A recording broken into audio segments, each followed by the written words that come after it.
my channel. I'm Keya Jain, and the topic for today's podcast is cyber threats. And we have a cybersecurity expert, Miss Never Know Me, today with us. Hi, ma'am. Hi everyone.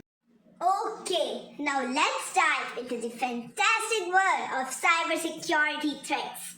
In this podcast, we'll explore various aspects of cyber threats, their impact, and how to stay safe online. In today's episode, we will focus on hacking. Over to you, ma'am. Sure. So in terms of definition, a cyber threat or cybersecurity threat is defined as a malicious act intended to steal or damage data or disrupt the digital well-being and stability of an enterprise. Cyber threats include a wide range of attacks ranging from data breaches, computer viruses, denial of service, and numerous other attack vectors. We mostly use the term blended cyber threat as a single threat may involve multiple exploits. Ma'am, from where can these threats come to us? Threats can either come from trusted users from within an enterprise or remote locations by unknown external parties. Okay. So, as you said, there are a variety of cyber attacks. Some of the prominent ones being malware, phishing, hacking, ransomware, and identity theft. Sorry to interrupt. I guess before taking up hacking, it would be better to give a brief idea about all of them which you just mentioned for our audience. Yeah, sure. Malware is any malicious software intended to harm or exploit any programmable device, service, or network. Phishing is a form of cybercrime where attackers personate a trusted entity to trick users into revealing their sensitive information. While ransomware is a type of malware that holds a victim's sensitive data or device hostage, threatening to keep it locked or worse unless the victim pays a ransom to the attacker. In identity theft, a personal or financial information of another person is used to commit fraud, such as making unauthorized transactions or purchases. We will definitely talk about these topics more in our further podcasts. So, coming to hacking, it refers to the misuse of devices like computers, smartphones, tablets, and networks to cause damage or corrupt systems, gather information on users, steal data and documents, or disrupt data-related activities.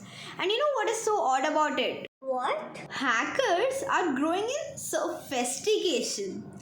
They are using stealthy attack methods designed to go completely unnoticed by cybersecurity software and IT teams.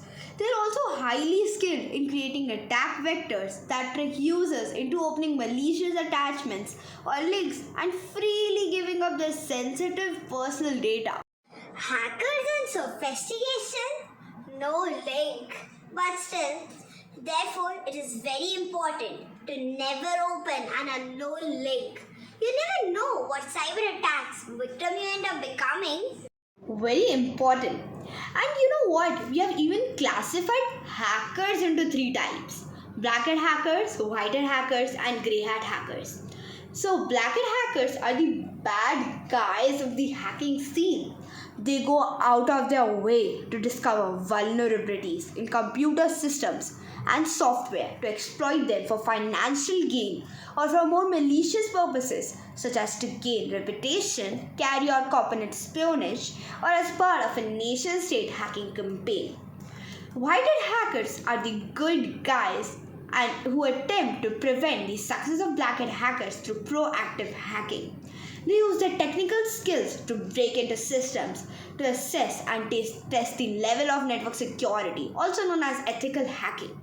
This helps expose vulnerabilities in systems before black hat hackers can detect and exploit them.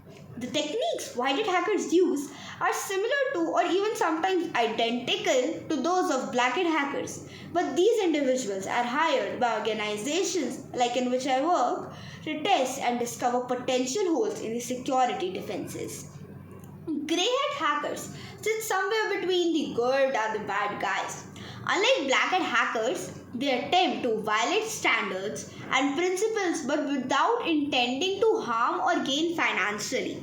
Their actions are typically carried out for the common good. For example, they may exploit a vulnerability to raise awareness that it exists, but unlike white hat hackers, they do so publicly. This alerts malicious actors to the existence of the vulnerabilities. That was something new for me. This reminded me of a real life incident of cybercrime encountered by Target. There was a massive data breach where approximately 40 million credit and debit card accounts were exposed due to breach in its network. There was an incident in 2013. Their breach not only impacted millions of Target's customers but also shook the retail industry to its core. The breach occurred during the crucial holiday shopping season of Christmas, a time when consumers were making numerous transactions, thereby amplifying the potential for fraud and financial loss. This event highlighted the vulnerabilities of point-of-sale systems and spurred a nationwide discussion on enhancing consumer data protection in retail industry. My god, at that time cybersecurity system was also not much advanced. Yeah. Can you suggest some preventions that we can take from being cyber attacked? Why not?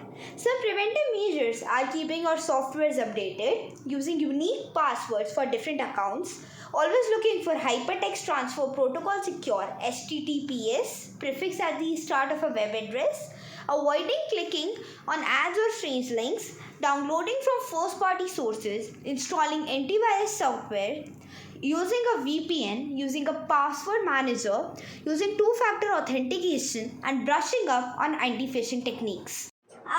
I will definitely follow these. So, guys, this is where we end our first episode. For watching more of these podcasts, keep following my channel. Thank you, ma'am, for joining us today. It was my pleasure. I just want to add one last note.